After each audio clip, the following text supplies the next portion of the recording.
বেনজির আছে,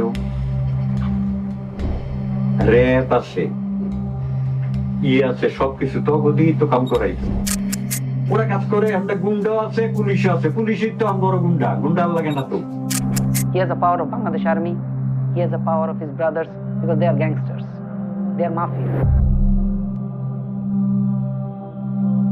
Sheikh Hasina, the mother of mafia, the mother of mafia, the mother of mafia, the mother of mafia, the mother of... বিগত 1 ফেব্রুয়ারি 2021 আল জাজিরার investigative unit Bangladesh বিষয়ক এক চাঞ্চল্যকর documentary প্রকাশ করে, যেখানে উঠে আসে ঢাকা মাফিয়ার লোমহর্ষক সব তথ্য। চমকে ওঠে পুরো বিশ্ব।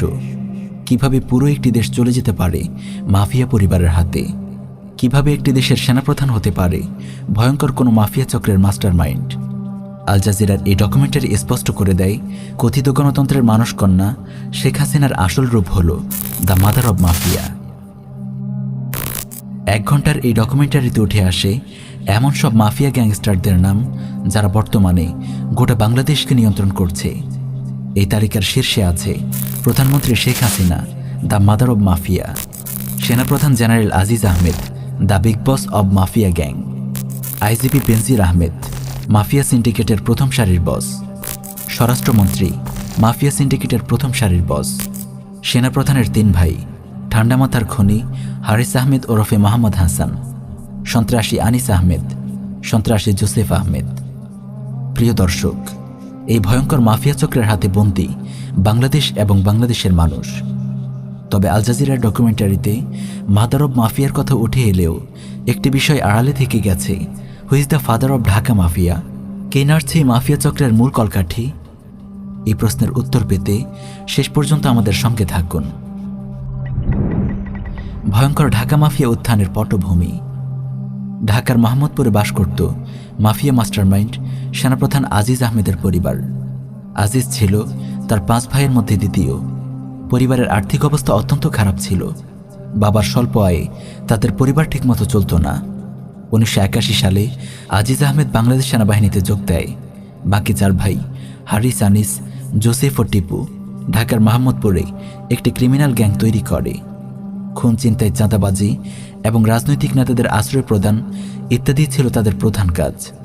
ঢাকার মোহাম্মদপুর এরিয়া ছিল একরকম তাদের শাসিত অঞ্চল। 1981 সালে হাসিনা বাংলাদেশে ফিরে এসে রাজনৈতিক কার্যক্রম শুরু করে। এই সময়গুলোতে আজিজ আহমেদের ভাইয়েরা আওয়ামী লীগের সঙ্গে জোটবদ্ধ হয় এবং আওয়ামী লীগ নেতাদের আশ্রয় দেয়। স্বৈরাচারী এরশাদ সরকারের দমন নিপীড়নে অতিষ্ঠ আওয়ামী লীগের নেতারা তাদের পার্টি প্রোগ্রামগুলো ঘোষণা করত এই সন্ত্রাসী চক্রের অফিস থেকে। অন্য কোথাও তারা নিজেদেরকে নিরাপদ মনে করত না। জেনারেল আজিজের মুখে শুনুন শেখ হাসিনার সঙ্গে তার ভাইদের সম্পর্কের ইতিবৃত্ত।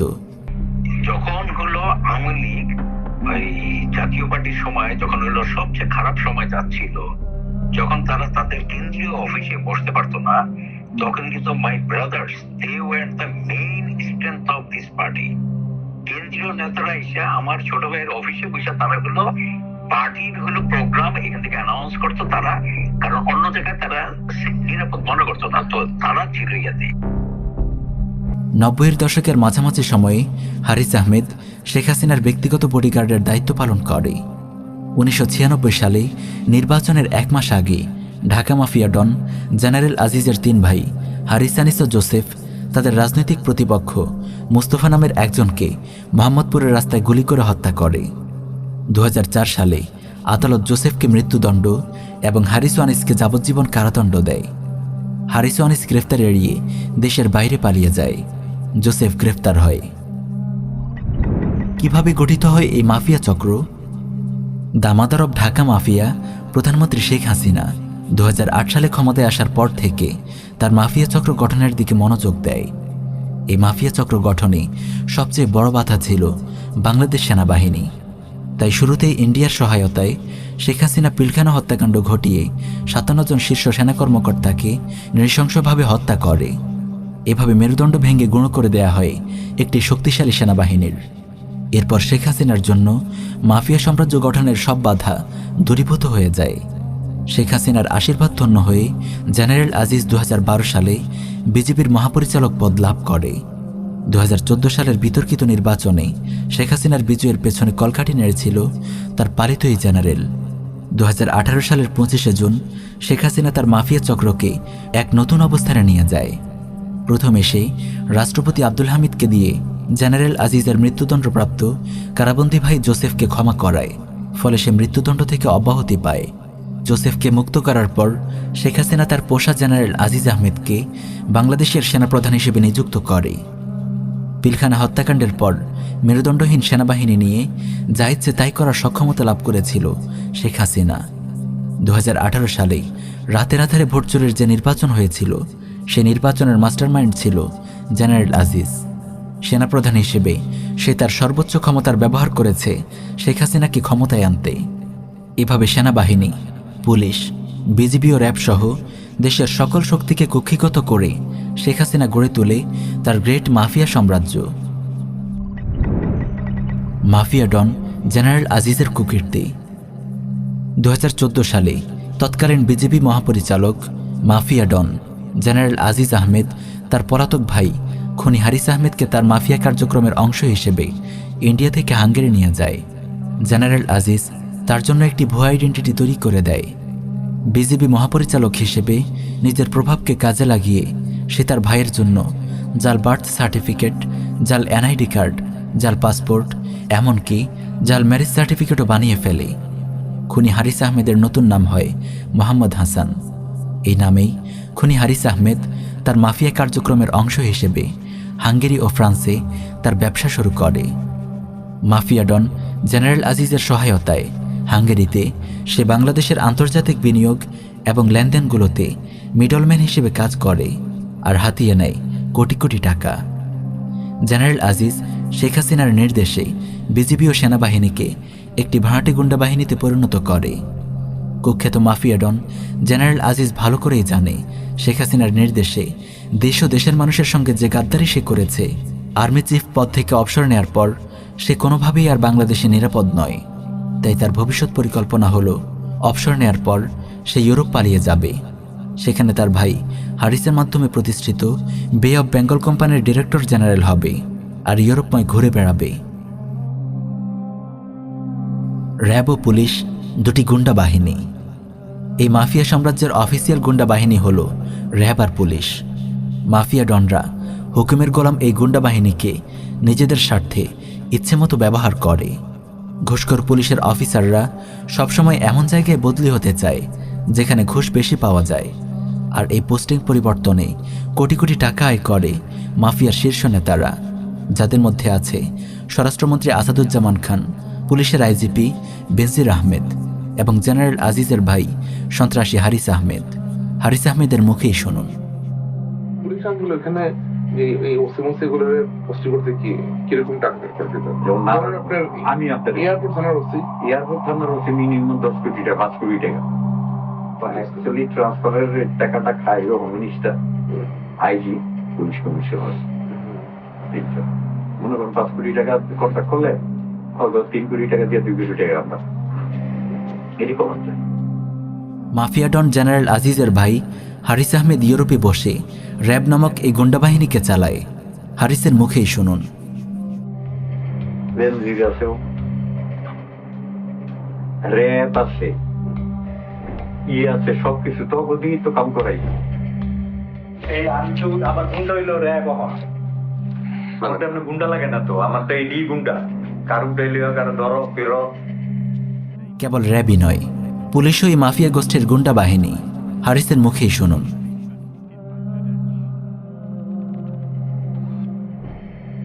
ওরা কাজ করে, আমরা গুন্ডাও আছে, পুলিশও আছে। পুলিশের তো বড় গুন্ডা, গুন্ডার লাগে না তো। গুন্ডা হন পুলিশ, যার পুলিশ লাইন আছে, যার প্রশাসন আছে, হ্যাঁ হন গুন্ডা। একজন পুলিশ গুন্ডার বক্তব্য আমরা এখানে নমুনা হিসেবে পেশ করছি। এই জাতির পিতার ভাস্কর্য আপনারা ভাঙেন, আপনাদের স্পর্ধা কত বড়। আমি কঠোরভাবে বলতে চাই যে এর পরবর্তীতে যাদেরকে তো ধরা হয়েছে তাদেরকে তো শাস্তির মুখোমুখি, কঠোর শাস্তির মুখোমুখি হতেই হবে। যদি এর পরবর্তীতে এমন কোনো ঘটনা ঘটে, সরকারকে এত দুর্বল মনে করবেন না মৌলবাদী চক্র, একদম হাত কিন্তু ভেঙে দেবো। বেনজির আহমেদ জঘন্য এক মাফিয়া সন্ত্রাসীর নাম। জেনারেল আজিজের পর মাদার অব মাফিয়া শেখ হাসিনার পোষা সবচেয়ে বড় গুন্ডার নাম বেনজির আহমেদ। গোপালগঞ্জের এই সন্ত্রাসীকে শেখ হাসিনা একের পর এক প্রমোশন দিয়ে নিয়ে আসে মাফিয়া চক্রের একেবারে শীর্ষ লেভেলে। 2015 সালের 7 জানুয়ারি শেখ হাসিনা তাকে র্যাবের মহাপরিচালক বানায়। তারপর 2020 সালের এপ্রিলে তাকে পুলিশের আইজিপি পদে উন্নীত করা হয়। মিস্টার বেনজির আহমেদকে আমরা প্রায় দেখি মিডিয়ায় বড় বড় কথা বলতে, অথচ সে নিজে হারিসের মতো রাস্তার গুন্ডাদের পালিত কুকুর। সে হারিসের হয়ে বাংলাদেশের নাগরিকদের ফোন ট্র্যাক করে। দেখুন জেনারেল আজিজের ভাই খুনি জোসেফের সঙ্গে মিস্টার বেনজিরের অন্তরঙ্গ মুহূর্তের ছবি। আইনের পোশাক পরা এই কালপ্রিটের হাতে লেগে আছে অসংখ্য মুসলিম তরুণের রক্ত। অগণিত জঙ্গি নাটক সাজিয়ে সে খুন ও গুম করেছে অসংখ্য মুসলিম তরুণকে। একটু আগেই আমরা দেখিয়েছি সন্ত্রাসী হারিস আহমেদের ঘুষখোর সিন্ডিকেটের সেও একজন গুরুত্বপূর্ণ সদস্য। ডকুমেন্টারিতে হারিস আরও বলেছে সে ইউরোপে বসে র্যাব গুন্ডাদেরকে তার প্রতিপক্ষের বিরুদ্ধে লেলিয়ে দেয়। 2019 সালে মোহাম্মদপুরের রাজনীতিবিদ মিজান রহমানের বিরুদ্ধে সে র্যাবকে লেলিয়ে দেয়, কারণ মিজান রহমান হল হারিসের হাতে নিহত মোস্তফা রহমানের ভাই। মোস্তফা রহমানের ভাতিজা মেহেদি হাসানের বক্তব্য শুনুন। Most of the people who is involving in rap, like Lieutenant Colonel or Colonel, they are really close to General Aziz. If General Aziz said, yeah, okay, do it, so that they can do it, because they had the command of General Aziz. He has the power of Bangladesh Army, he has the power of his brothers, because they are gangsters, they are mafia. একজন পুলিশের IGP কাজ করছে হারিসের মতো একজন গুন্ডার পোষা কুকুর হয়ে। লজ্জার ব্যাপার বই কি! শত শত নিরপরাধ মানুষের রক্তে যার হাত লাল হয়ে আছে, ঘুষ ও চাঁদাবাজি করেই যার দিন চলে, এমন একজন শীর্ষ মাফিয়া সন্ত্রাসীর মুখে সন্ত্রাস ও উগ্রবাদ বিরোধী বক্তব্য সত্যিই হাসির ব্যাপার। মিস্টার বেনজিরের কয়েকটি উগ্রবাদী বক্তব্য শুনুন। কিন্তু এখন দেখছি আমরা নিউ ভার্সন অফ ইসলাম, যেখানে ইসলাম শেখাচ্ছে বড় ভাইরা। তো এই যে বড় ভাইয়ের ইসলাম, আমাকে বলি ক্যাম্পাসে কোনো বড় ভাইয়ের ইসলাম প্রচার করতে আসলে সঙ্গে সঙ্গে আমাকে জানাবে এই বড় ভাইয়ের ইসলাম আমরা নিশ্চিন্ত করতে চাইতেছি। So let us know. We don't have to identify yourself. Just send us an email or something like that, and we are here. এই বড় ভাইয়ের ইসলাম আমরা ধ্বংস করে দিচ্ছি নিশ্চিত। Who is the father of Dhaka mafia? Al জাজিরার ডকুমেন্টারি অনেক কিছুর পর্দা উন্মোচন করেছে। আমরা দেখেছি প্রধানমন্ত্রী পরিচয়ের আড়ালে শেখ হাসিনার আসল মুখ দ্য মাদার অব মাফিয়া। দেখেছি সেনাপ্রধানের পদে বসে থাকা গাদ্দার আজিজ আহমেদের প্রকৃত চেহারা, একজন মাফিয়া ডনকে। দেখেছি আইজিপি রূপে মিস্টার বেনজির আহমেদের আসল মুখ ঢাকা মাফিয়ার একজন বিশ্বস্ত গুন্ডাকে। আরও দেখেছি স্বরাষ্ট্রমন্ত্রী আসাদুজ্জামান খানের ঘুষ সিন্ডিকেট। কিন্তু আমরা কি ভেবে দেখেছি এই মাফিয়া সাম্রাজ্যের মূল কারিগরকে? কার ছত্রছায়ায় 1 দশকেরও কম সময়ে গড়ে উঠেছে এই নজিরবিহীন মাফিয়া সাম্রাজ্য? Who is the father of Dhaka mafia?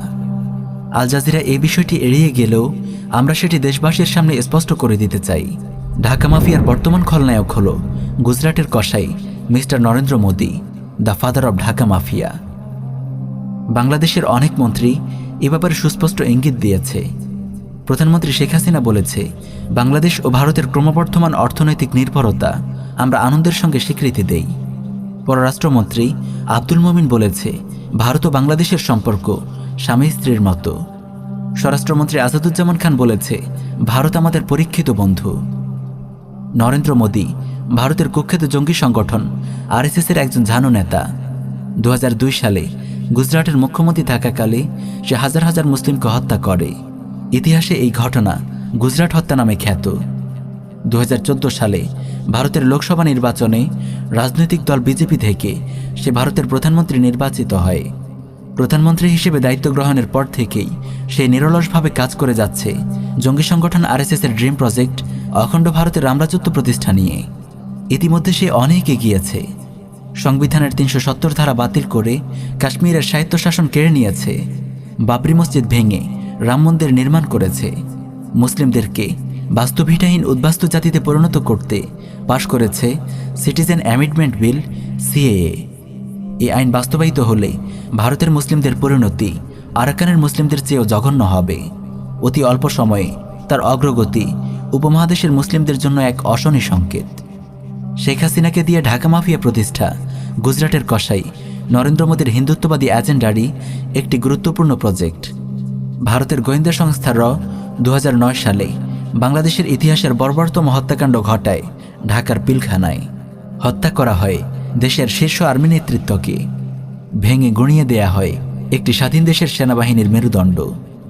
ভারতের র আর শেখ হাসিনার যৌথ উদ্যোগে সংগঠিত এই নৃশংস হত্যাকাণ্ডই বাংলাদেশে রচনা করে একটি মাফিয়া চক্রের ভিত। 2004 সালে ক্ষমতায় আসার পর মিস্টার নরেন্দ্র মোদীর সার্বিক সহযোগিতায় শেখ হাসিনা গড়ে তোলে এই নজিরবিহীন মাফিয়া সাম্রাজ্য। প্রিয় দর্শক, আপনারা জানেন মরণফাঁদ ফারাক্কা, সীমান্ত হত্যা, টিপাইমুখ বাঁধ সহ বিভিন্ন ইস্যুতে ভারতের হিন্দুত্ববাদী সরকার বাংলাদেশের মানুষের ওপর নানানভাবে জুলুম করে আসছে।